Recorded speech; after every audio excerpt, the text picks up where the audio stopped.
So hi guys, gusto mo ba ng ganito yung pag-click yung shop now dun sa Facebook sa FB page mo, mapupunta sila sa TikTok showcase mo. Yung makikita nila yung ganito, yung mga nasa showcase mong product.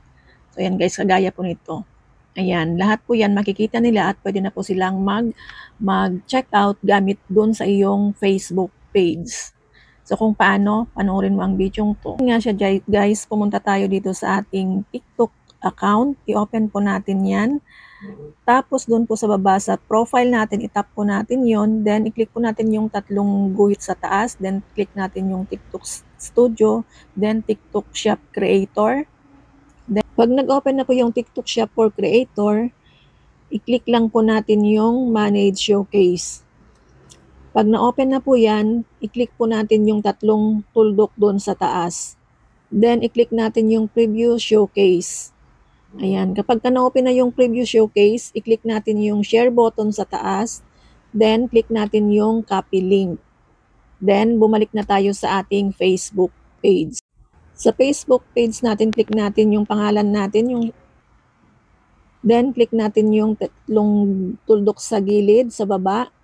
Then, kapag nag-open na po yung page settings na yan, click natin yung Edit Action button.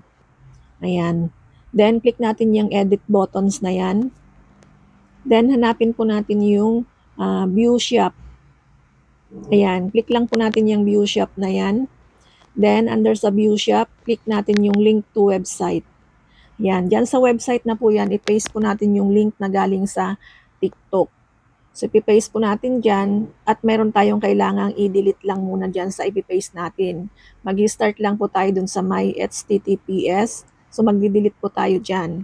Tanggalin lang po natin yung mga karugtong yan. Pagka natanggal na lahat, i-save na po natin. Ayan, tinatanggal pa natin. Ayan, then click po natin yung save. So, okay na po yan pag naklik natin yung save. Pinutin po natin yung save. Then, makikita natin yan, view shop na yan. Then, i-check po natin kung yun nga ba yung laman. View as po natin.